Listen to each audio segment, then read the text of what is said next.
Cuando utilizamos vectores coordenados, la elección de la base es completamente arbitraria. Supongamos un espacio vectorial n-dimensional V sobre el espacio K y dos bases S sub 1 y S sub 2. Utilizar S sub 1 o S sub 2 para expresar cualquier vector del espacio V es una elección totalmente arbitraria, que normalmente se realiza por conveniencia. Elegir una base puede facilitar la expresión de los vectores o las operaciones entre ellos. Existe una aplicación lineal a la que llamaremos cambio de base que nos permite, a partir de vectores coordenados respecto a una base S sub 1, obtener el vector coordenado respecto a una nueva base S sub 2, lo cual facilita el uso de distintas bases según la conveniencia. Entonces buscamos una aplicación tal que V de S sub 1 se aplique en V de S sub 2. Esta aplicación tiene que ser biyectiva debido a que a cada vector en la base S sub 1 se le debe asignar un único vector coordenado en la base S sub 2. En esta operación de cambio de base podemos ver que se realizan una cadena de aplicaciones. Tenemos el cambio de base en sí entre dos espacios Kn. Además, los vectores coordenados respecto a la base S sub 1 se obtienen por un isomorfismo entre el espacio V y el espacio Kn. De la misma forma, los vectores coordenados de la base S sub 2 se obtienen por otro isomorfismo. Por encima de todas estas aplicaciones tenemos la aplicación identidad. Y es esa aplicación identidad la que nos va a permitir determinar esta aplicación de cambio de base. Entonces, tenemos las bases S sub 1 y S sub 2 que son conocidas.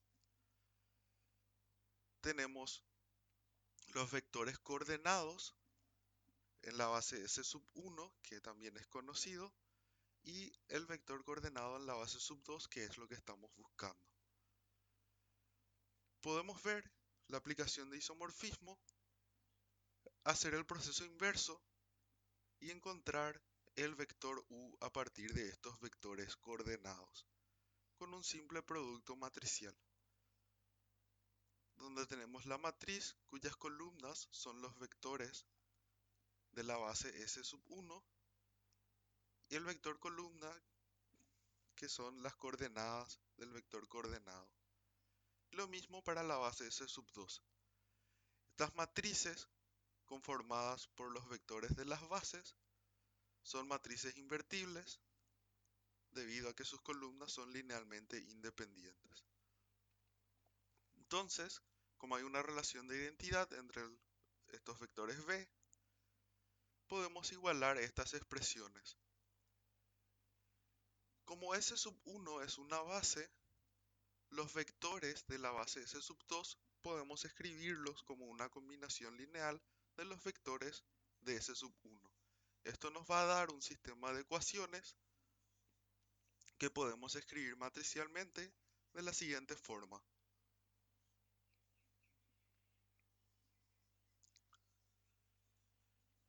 Esta expresión de aquí contiene la matriz de coeficientes del sistema de ecuaciones y podemos reemplazar en la ecuación anterior. Como vemos, necesitamos transponer primeramente estas matrices e insertamos en la ecuación. De esta forma, en ambos miembros tenemos la matriz cuyas columnas son los vectores de la base S sub 1. Habíamos dicho que esta era una matriz invertible, por lo cual podemos premultiplicar a ambos miembros por la inversa de esta matriz.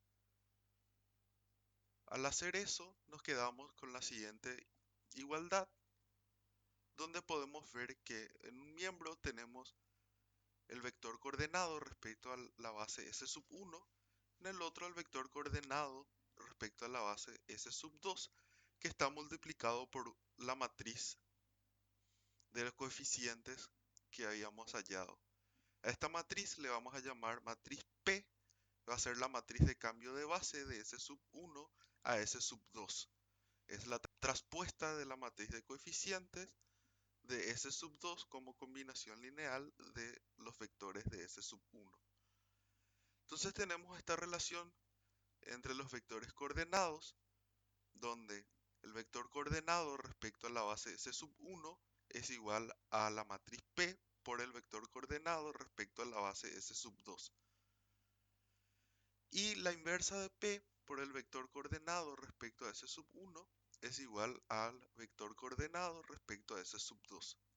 Si bien la matriz se llama matriz de cambio de base de S sub 1 a S sub 2, se debe tener cuidado al intentar convertir estos vectores debido a que es P inversa la que multiplicada por el vector coordenado de S sub 1 nos provee el vector coordenado S sub 2. Entonces, el procedimiento para realizar un cambio de base va a ser el siguiente. Primeramente, escribimos los vectores de la nueva base como combinación lineal de los vectores de la base inicial.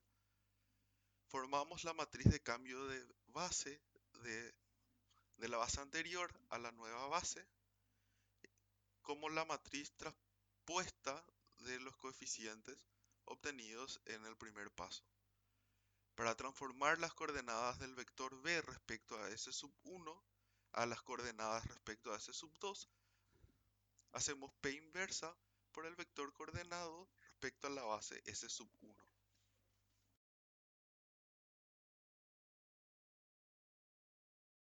Veamos el siguiente ejemplo en el que en R2 tenemos las siguientes dos bases. Queremos obtener el vector coordenado respecto a S sub 2 del vector b, teniendo como dato el vector coordenado respecto a la base S sub 1. Entonces, escribimos los vectores de S sub 2 como combinación lineal de los vectores de S sub 1. Esto nos va a proveer la matriz de coeficientes que necesitamos para conformar la matriz de cambio de base. Construimos P tomando esta matriz de coeficientes y haciendo la traspuesta. Finalmente, obtenemos el vector coordenado respecto a S sub 2 utilizando P inversa. Para ello, primeramente, calculamos la inversa de P, en este caso por el método de Gauss-Jordan,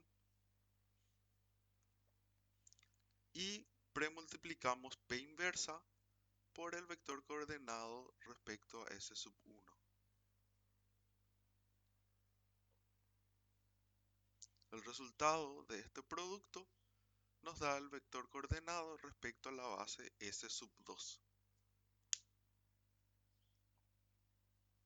Si quisiéramos verificar nuestro resultado, lo que debemos hacer es desarrollar las combinaciones lineales que nos van a proveer el vector v. Al desarrollar para ambas bases, debe darnos exactamente el mismo vector v. Entonces, para el caso de la base S sub 1, nos da como resultado el vector 5, 2. Y para el caso de la base S sub 2, también nos da como resultado el vector 5, 2. Lo cual significa que el resultado está correcto.